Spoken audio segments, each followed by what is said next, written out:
네, 오늘 하나님께서 저와 여러분들에게 주신 말씀은 사도행전 10장 44절에서 48절까지 말씀이죠.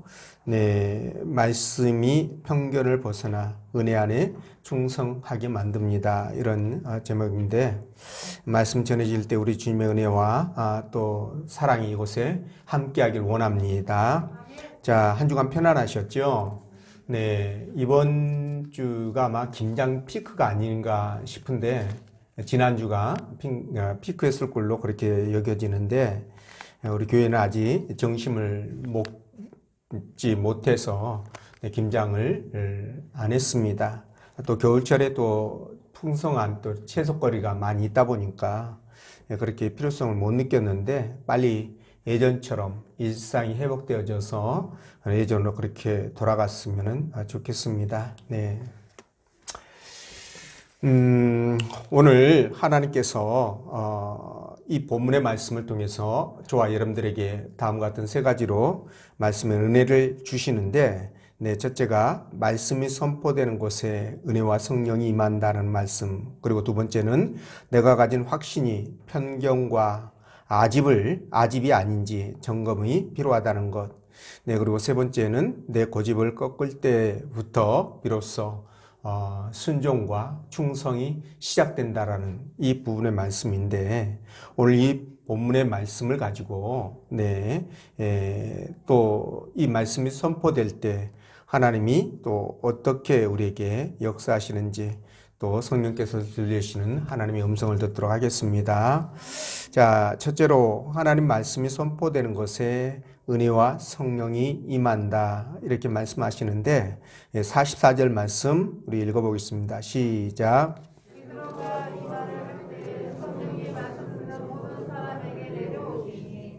아멘. 자, 베드로가 고넬료의 집에서 말씀을 전하고 있죠. 복음을 전하는데, 그 말씀을 듣던 사람들에게 성령이 임하는 역사가 일어납니다. 자, 성령이 언제 임했느냐면 그들이 말씀을 들을 때 임했다고 그랬죠. 네, 그들이 봉사하고 식사하고 또 그들이 또 교제하고 이럴 때가 아니라 말씀이 선포되고 있을 때 성령이 임했다, 이렇게 분명하게 말씀하고 있죠. 아마도 그들이 말씀을 들을 때 성령께서 그들의 마음을 만지셨고, 그리고 분명 그들에게 말할 수 없는 감동과 확신이 몰려왔을 것이다. 그로 인해서 성령 하나님이 각 사람 마음에 충만하게 임하는 역사가 일어났다, 이렇게 이제 말씀을 드릴 수 있는데, 물론 성령께서 우리에게 임재하실 때에는 말씀을 들을 때뿐만이 아니라 세례를 받을 때라든가 안수를 받을 때, 또 기도할 때, 또 회개할 때, 여러 가지 이럴 때 또 임하는 것을 볼 수가 있는데요. 그러나 복음을 듣고 말씀을 들을 때 성령께서 강하게 임재한다는 것은 성경 여러 군데를 통해서 우리가 확인할 수 있는 부분들입니다. 자, 그렇다면 왜 우리가 말씀을 들을 때 특히 성령이 강하게 역사하시는가, 이런 부분들인데요.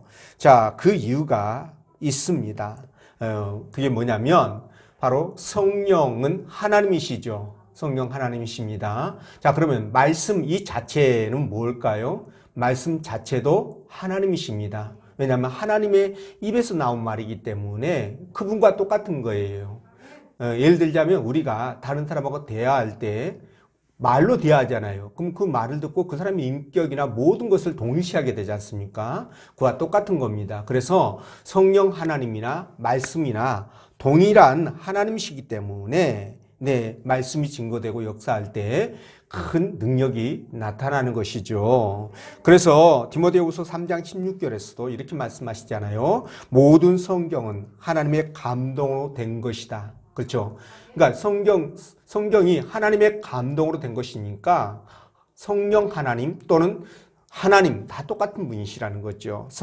말씀이 다 똑같다는 것입니다. 그래서 우리가 하나님 말씀을 읽고 듣고 묵상할 때, 특히 설교를 들을 때 성령의 교통하심이 강하게 임재하는 것을 우리가 느끼는 것이죠. 그래서 공예배에 우리가 참석해서 예배에 참석해서 하나님 앞에 말씀을 듣는 것은 당연하게 생각을 하셔야 되고 또 굉장히 중요하게 생각을 하셔야 됩니다. 자, 예배에 참석하여 하나님 말씀을 들을 때, 그죠? 또 복음을 들을 때만이 이제 우리가 설교다 이렇게 말하지는 않죠. 복음을 전하는 것도 설교라고 할 수 있고요. 그리고 또 성경을 배우고 가르치는 것도 설교라고 할 수 있고 또 하나님 말씀으로 또 연약한 자들을 권면하는 것도 설교라고 할 수 있다고 한다면 이런 것들을 통해서 다 함께 하나님의 능력과 권능이 나타나게 되겠지요.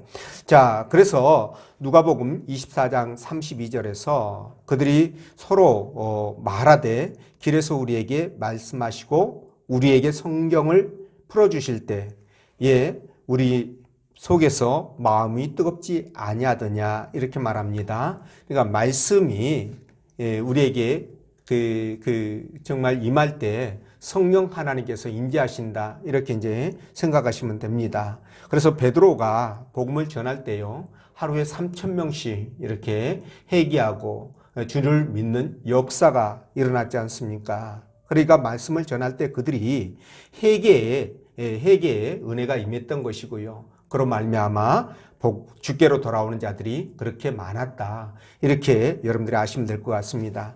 사도 바울도 마찬가지예요. 그가 가는 곳곳마다 말씀을 선포하고 복음을 전할 때 귀신이 떠나가고 병자들이 낫고 심지어 죽는 자들까지도 다시 살아나는 그런 능력이 있었습니다. 또 많은 사람들이 말씀을 통해서 심령의 변화가 일어나잖아요.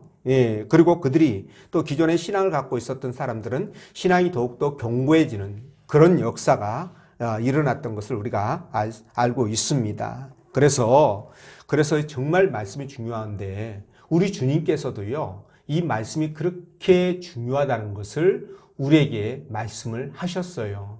그게 어디냐면 여러분 그 예수님이 그 베다니에 있는 마르다 마리아 있죠? 그 집에 들어가서 말씀을 증거할 때 언니 마르다는 그러니까 예수님 중요한 손님이죠. 예수님과 그 일행들이 집에 왔기 때문에 그 식사 준비로 얼마나 분주하고 바빴습니까? 그런데 동생 마리아는 예수님 발 곁에 앉아서 예수님의 말씀을 그냥 듣고 있는 거예요. 자, 이걸 보면서 마르다는 마음이 답답했겠죠. 너무 일손이 부족하니까 예수님에게 뭐라고 그러냐면 내 동생에게 얘기해서 좀 도와달라고 그렇게 해주십시오 라고 부탁하니까 예수님이 뭐라고 하십니까? 누가복음 10장 41절 42절에서 이렇게 말씀합니다. 마르다야, 너는 여러 가지 일에 너무 얽매여 걱정하고 있구나. 참으로 관심을 가져야 할 중요한 일은 한 가지뿐인데 마리아는 그것을 발견하였구나. 나는 그것을 그들에게 빼앗고 싶지 않다. 네. 그러니까 마리아가 말씀 듣는 것을 방해하고 싶지 않다. 이렇게 얘기를 하신 거예요. 자, 이 말씀을 볼 때 말이죠. 진짜 예수님께서 우리가 말씀 듣는 것에 대하여 어떻게 생각하시는지 그 일단을 알게 해주는 중요한 내용입니다. 자, 보십시오. 지금 집에 손님이 왔는데 살림살이를 책임지고 있는 이 마르다는 어떻겠습니까? 식사 시간이 되었는데도 불구하고 식사를 준비하지 못하면 얼마나 큰 실수가 되겠습니까? 당연히 식사 준비하는 것이 우선순위라고 얘기할 수 있습니다. 자, 그런데 여러분, 우리 예수님께서 그걸 몰랐을까요? 저는 그렇게 생각하지 않습니다. 우리 예수님께서도 지금 마르다가 하고 있는 것이 당연하다고 이렇게 생각하셨겠지만 그럼에도 불구하고 굳이 오늘 본문을 읽어드린 것처럼 오늘 말씀을 읽어드린 것처럼 예수님께서 마리아를 두둔한 듯한 그런 액션을 그렇게 취했던 것은 그 이유가 있습니다. 그게 뭐냐면 바로 말씀만이 사람을 바꾸고요. 이 말씀만이 주변의 환경들을 바꿔 나간다는 것을 너무 잘 알고 있었기 때문에 그래요. 그게 유일한 길이라는 것을 알고 있었기 때문에 그렇습니다. 그리고 지금이 바로 그 말씀을 들을 때라는 것을 예수님이 알고 있었죠. 왜 그러냐 하면, 자, 예수님이 이제 십자가에 못 박혀 돌아가실 때가 가까이 왔잖아요. 그러면 들어가시면 어떻게 됩니까? 말씀을 듣고 싶어도 들을 수가 없다는 겁니다. 자, 그래서 말씀을 들을 때가 있고요. 네, 또 우리 신앙이 성장할 때가 있는 것입니다. 근데 그때를 놓치게 되면 네, 기회가 그렇게 항상 주어지는 것은 아니기 때문에 예, 그래서 오늘 예수님께서 말씀 듣는 것이 그 무엇보다도 우선이고 중요하다는 것을 오늘 이 외야를 통해서 주님께서 말씀하시는 거예요. 네. 자, 그럼에도 불구하고 오늘날 많은 교인들이 하나님 말씀을 읽고 묵상하고 듣고 또 마음에 새기고 이런 것들에 대해서 굉장히 무관심하다는 것을 우리 알 수 있습니다. 그저 형식적으로 교회에 나와서 딴 생각하다가 그냥 예배 끝나면 손살같이 그냥 집으로 이렇게 가기 바쁘고 이런 모습들을 보는데 이런 것들을 보면은요 정말 시간이 아깝지 않나 이런 생각도 한편으로 해보거든요. 왜냐하면 그 시간에 그냥 그 시간에 집에서 따뜻한 이불 속에 있으면 얼마나 좋아요, 그렇죠? 근데 굳이 교회 나와서 말씀 집중해서 듣지 못하고 그렇게 그냥 급하게 이렇게 가버린다면 너무 시간이 아깝다. 그런 식의 이제 신앙생활이 계속되면은요 시간이 흐르고 세월이 지나도 우리 신앙이 변화가 없죠. 왜냐하면 말씀만이 우리의 그 심령을 쓰다듬고 그리고 그 양식이 되어져서 성장을 할 수 있도록 해주는데 그 말씀을 우리 스스로가 그 받아들이지를 않기 때문에 우리 심령은 그냥 항상 10년이 지나고 20년이 지나도 맹숭맹숭하죠. 그러다 보니 스스로 시험에 빠져요. 누가 뭐라고 하지 않아도 자기가 여러 가지 상상들을 해서 시험에 빠지게 되고 하는 일들이 섭섭하고 그래서 삐지고 그래서 불평불만하다가 결국은 교회를 나오니 안 나오니 막 이러고 이런 상황들이 되지 않습니까? 그래서 오늘 이 고넬료와 그 권속들이 베드로의 설교를 들을 때 성령이 임재하셔가지고 방언이 터지고 그들이 하나님 앞에 영광을 올려드리는 이 모습을 우리가 보게 되는데 여러분 오늘 이들처럼 우리도요 진짜 은혜가 충만하고 성령이 충만해서 하나님 말씀 안에 은혜 안에 살아가야 되잖아요. 그러기 위해서는 우리가 어떻게 해야 될 것인가? 하나님 말씀을 먼저 사모해야 되고요. 그리고 말씀이 선포되는 곳에 우리가 놓치지 말고 그곳 자리에 나오셔야 된다는 거예요. 네, 그렇습니다. 그래서 우리가 말씀을 읽거나 또는 듣거나 그것을 묵상하면서 어떻게 해야 됩니까? 지금 내가 왜 이 말씀을 이 자리에서 하나님이 이 시간 듣게 하셨는가? 네, 그걸 생각하면 여러분 어떻습니까? 그걸 생각하면서 우리가 그렇게 묵상한다면 하나님께서 그걸 통해서 우리의 신앙을 아름답게 세워 가실 것입니다. 그리고 자동적으로 주님이 기뻐하는 신앙생활이 가능해지는 거예요. 그래서 우리는 말씀에 집중할 필요가 있다. 이걸 말씀을 드립니다. 자, 일본의 한 그 여학교 기숙사에 강도가 들었습니다. 그래서 학생들을 위협하고 돈이라든가 그리고 값 나가는 그런 물건들을 이렇게 뺏어서 챙겨가지고 나가려고 하는데 한 여학생이 그 강도 아저씨한테 뭐라고 그러냐면 아니 다른 것들 다 가져가면서 정말 중요한 것을 왜 놓고 가느냐고 저기에 있는 책을 가지고 가라고 그러면서 가르치는 거예요. 그래서 강도가 옳다구나 하고 그 책을 챙겨가지고 이제 가서 나가가지고 이제 팔아야 될 거 아닙니까? 파는데 다른 물건들은 잘 팔리는데 이 책만큼은 누가 사가는 사람이 없는 거예요. 그래서 이 강도 아저씨가 생각할 때 아니 분명히 그 여학생이 정말 그 중요한 책이라고 얘기했는데 아니 이렇게 값지고 중요한 책이 왜 팔리지 않을까 싶어가지고 그 책을 읽고 또 읽었습니다. 그런데 이해가 잘 안 되겠죠. 왜 그럴까요? 성경책이니까 이해가 안 되는 거예요. 그럼에도 불구하고 그 여학생의 말이 이 내리에서 떠나질 않는 겁니다. 그러다 보니까 잊기 시작하고 또 잊고 또 잊고 그러는데 결국은 성령이 역사하시고, 그래서 그 말의 의미를 깨달으면서 그가 어떻게 됩니까? 변화를 받게 되죠. 그래서 회개하고 교회를 찾아서 신앙생활을 시작하다가 결국은 목사까지 되었습니다. 자, 시간이 많이 흐른 다음 이 목사님이 이제 어떤 곳에 부흥회를 인도하러 가셔가지고 자기가 어떻게 예수를 믿게 되었는지 그 내용을 간증하는 거예요.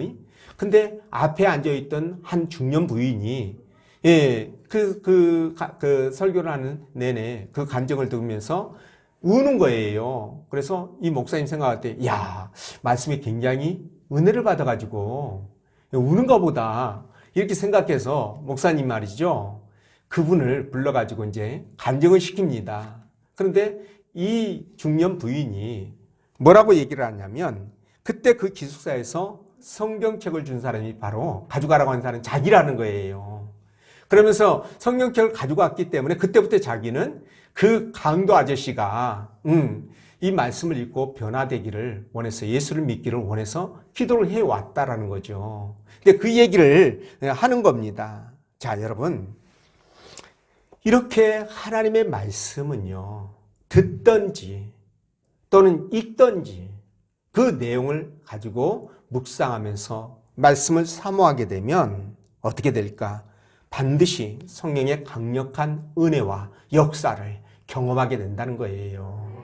그래서 여러분, 진짜 그래서 우리가 하나님의 말씀을 가까이 하면서 특히 선포되는 말씀, 그것이 복음이든 일반 말씀이든 뭐 다 똑같은 겁니다. 복음이든 말씀이든 다 똑같은 건데 이 말씀들을 우리가 듣기를 즐거워해야 되고요.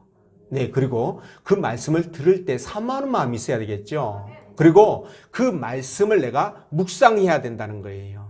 아까 말씀드린 것처럼 왜 하나님이 오늘 이 시간 이곳에서 그 말씀을 듣게 하셨을까? 이게 우연이라고 우리 볼 수는 없지 않습니까?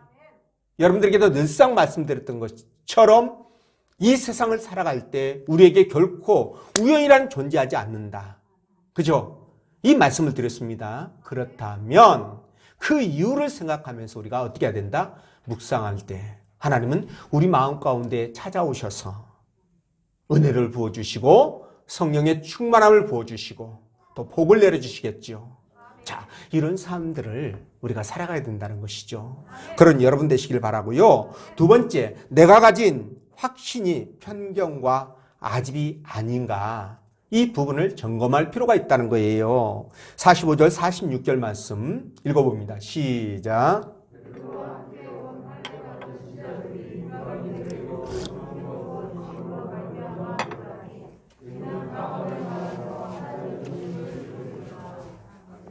아멘. 자, 여러분, 베드로가 말씀을 전하는데요. 지금 성령의 강력한 역사가 임하죠. 그래서 그들이 막 방언이 터져가지고 막 셜셜 막 방언으로 기도하게 되고요. 그 다음에 하나님께 막 영광을 올려드리는 거예요. 이거 은혜 받은 사람들의 당연한 수순입니다. 영광을 올려드리는 걸 보면서 이 베드로가 같이 왔던 사람들에게, 야, 저 사람들에게 지금 세례를 베풀어라, 이렇게 이제 명령하는 거죠. 자, 여러분, 오늘 이 베드로가 왜 저들에게 성령을 베풀으라고 했을까요? 자, 그 이유는 간단합니다. 지금까지 하나님은 유대인의 하나님으로만 생각했던 거예요. 그죠? 근데 이방 사람들은 하나님께서 그냥 지옥의 땔감 정도로 그렇게 생각하신다고 무시하고 천대시하고 그렇게 해왔는데, 아니 오늘 지금 일어나는 이 현상들을 보니까 이방인들이 저렇게 하나님의 은혜를 입고 저렇게 완전히 변화되는 그런 모습들을 보면서 얼마나 놀랬겠습니까? 그러니 당연히 세례를 받는 것이 맞다, 이렇게 하면서 이방인들을 포용하고 용납하는 것을 볼 수가 있습니다. 자, 여러분, 오늘 우리는 이 말씀을 통해서 무엇을 깨달아야 될 것인가 라는 겁니다. 자, 하나님께서는 우리에게 뭘 깨닫기를 원하시는 건가? 이건데요. 그렇습니다.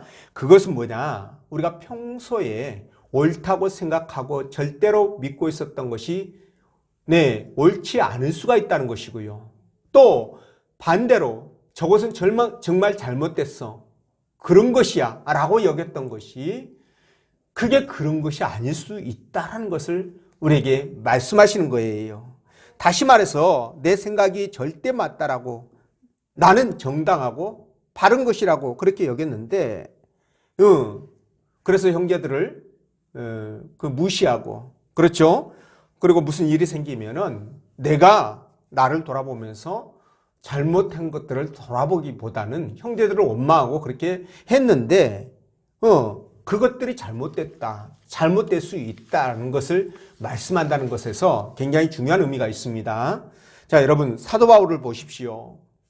그가 예수님을 만나기 전에는 어떤 상태였습니까?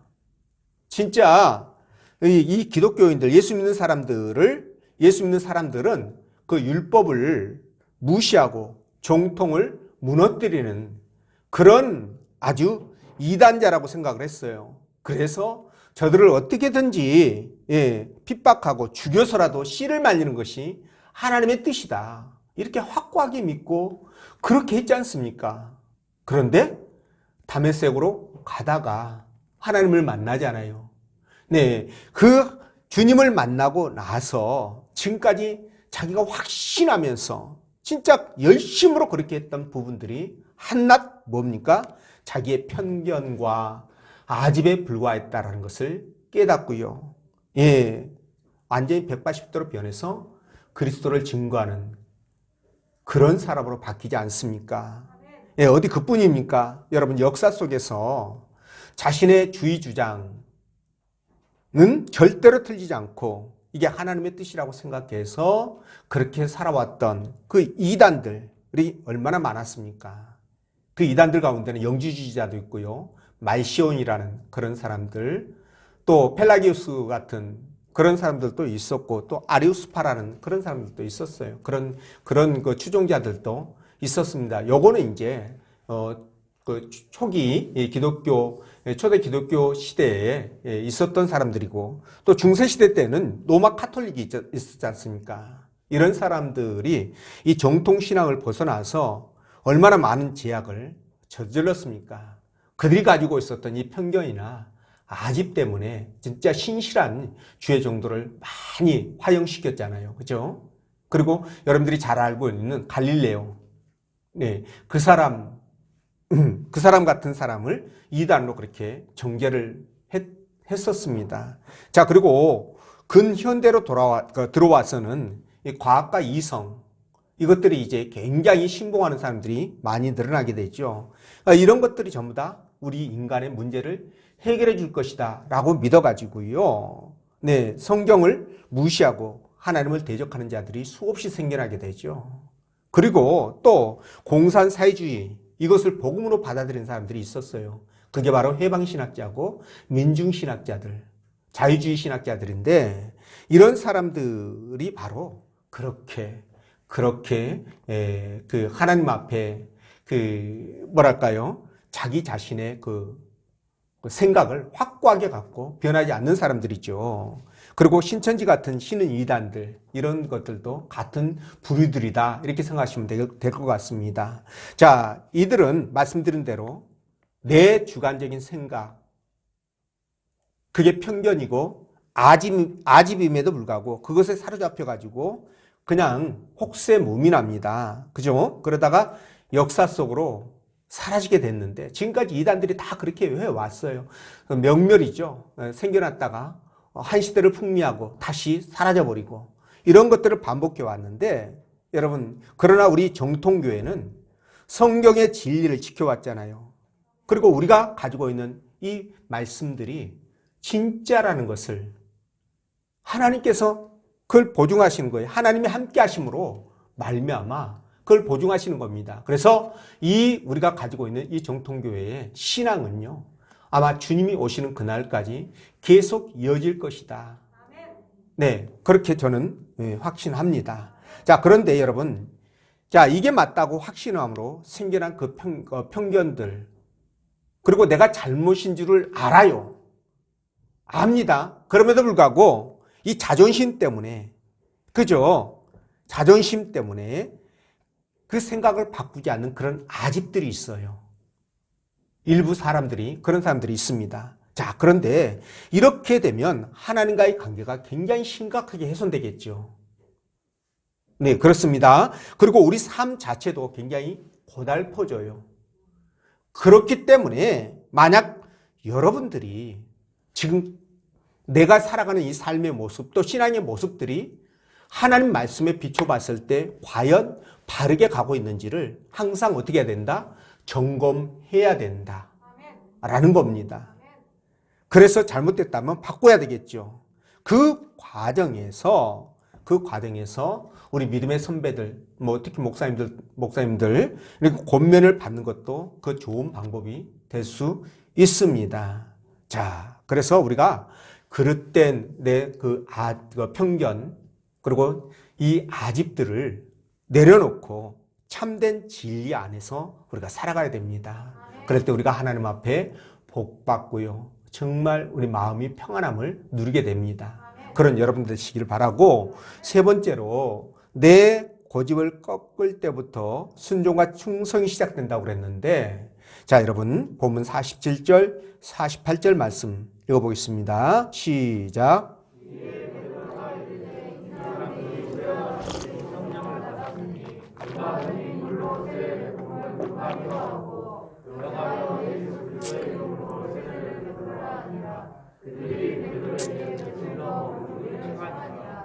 아멘. 자, 여러분 아까 말씀드린 대로 이 베드로가 지금 성령이 임한 그 모습들을 보면서 사람들에게 세례를 베풀라고 그랬죠. 자, 그런데 말이죠.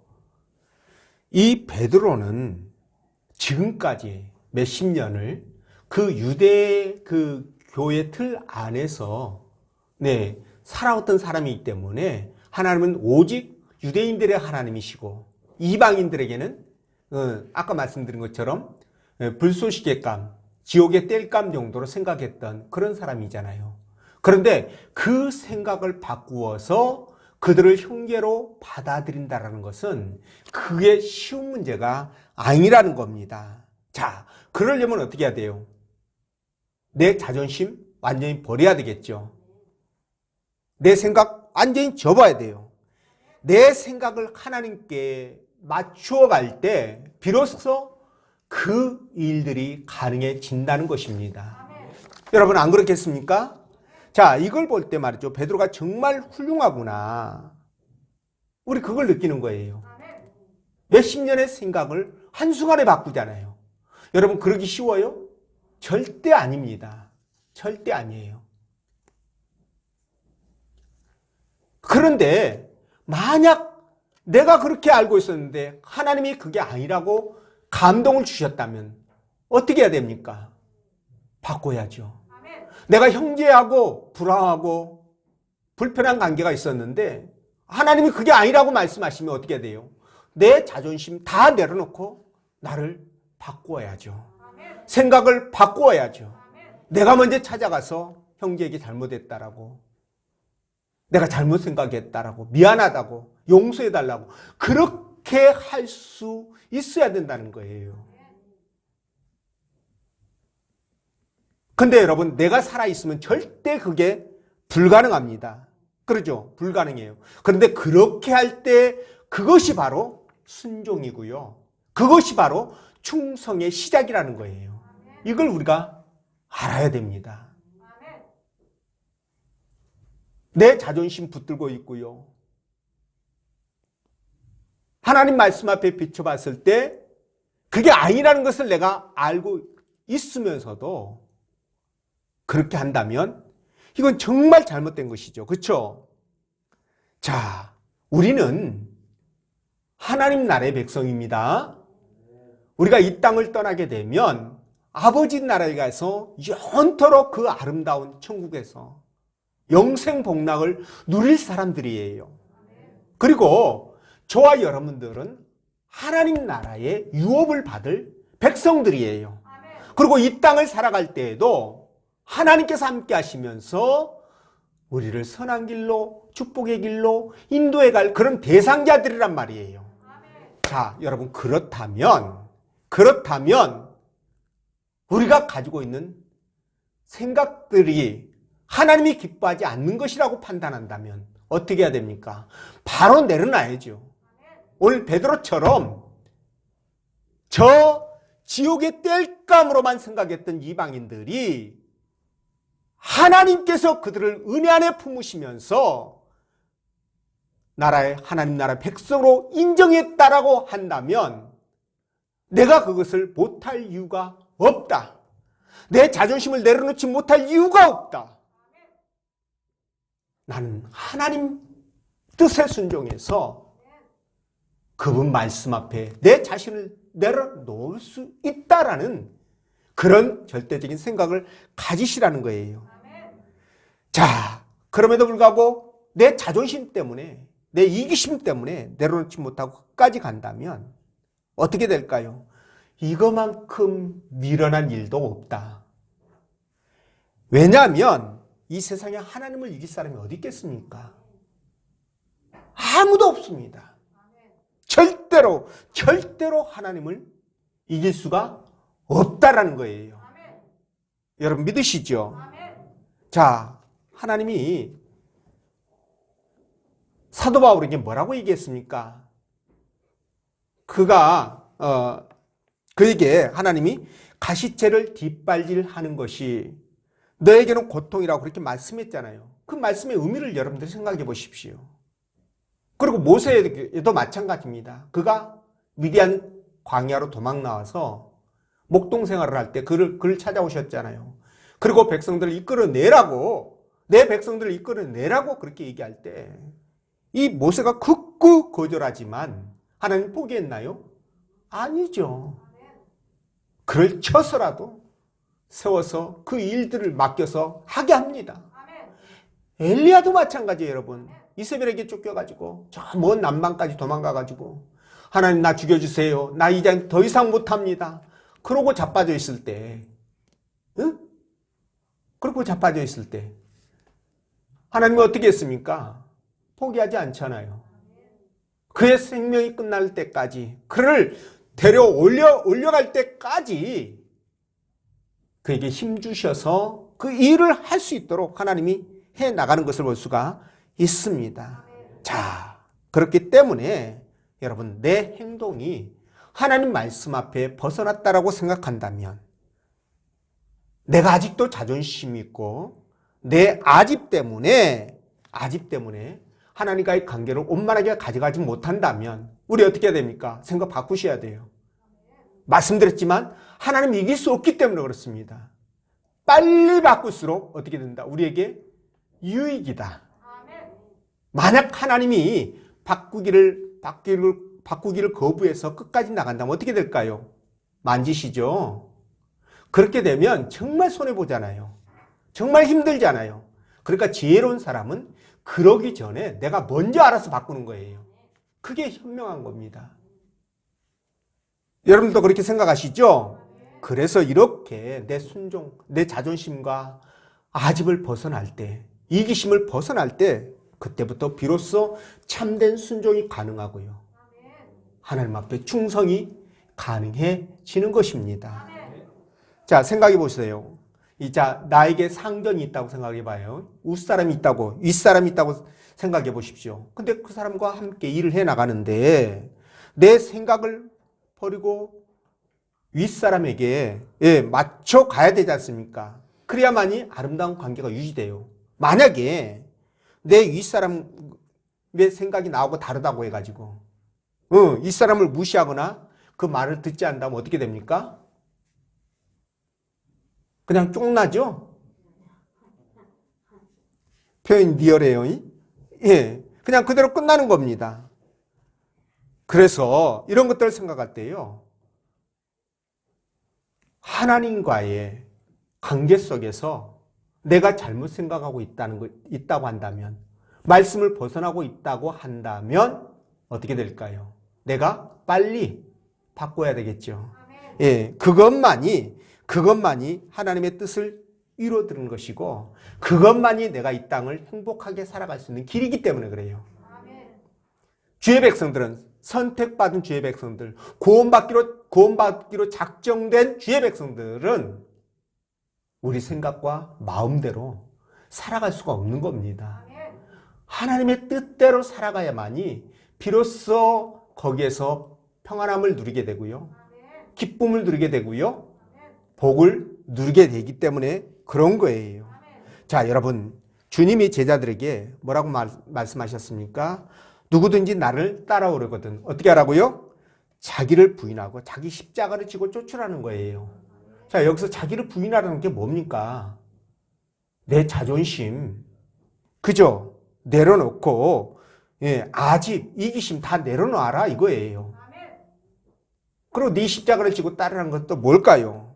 여러분, 그냥 충성과 헌신을 다하라는 거예요. 내 의지대로 살아달라는 거예요.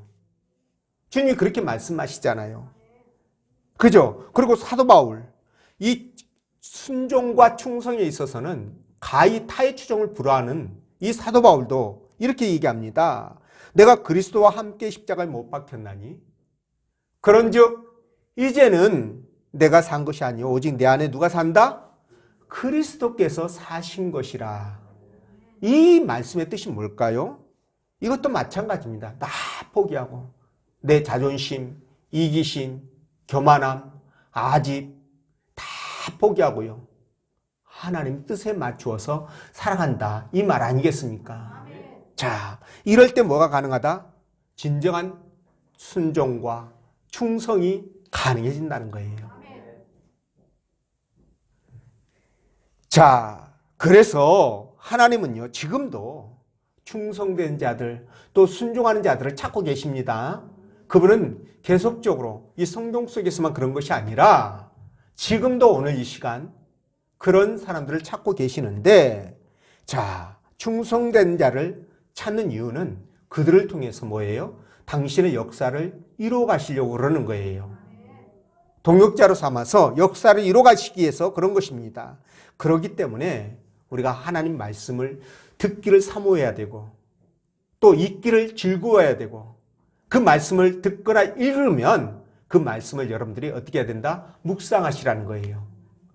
그러면서 하나님 주시는 그 은혜를 붙드셔야 됩니다. 그래야 아까 말씀드린 대로 내 자존심 내려놓을 수 있고요. 내 아집 꺾을 수 있습니다. 그런 상황이 되면 진짜 우리 마음이 천국으로 바뀌는 거예요. 여러분, 우리가 세상 살아가면서 고단하고 힘들 때 참 많습니다. 진짜 많아요.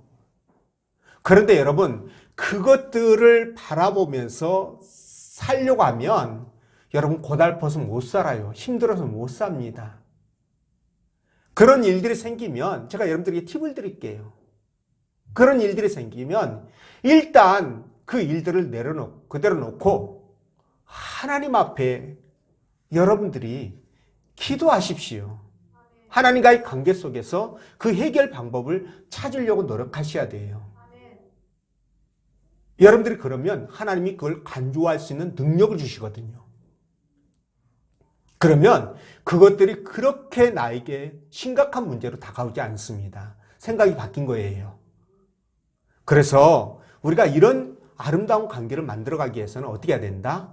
내가 고집과 아집을 버리고 자존심 버리고 이기심 버리고 욕심 버리고 하나님 앞에 함께 믿음으로 살아가는 거예요.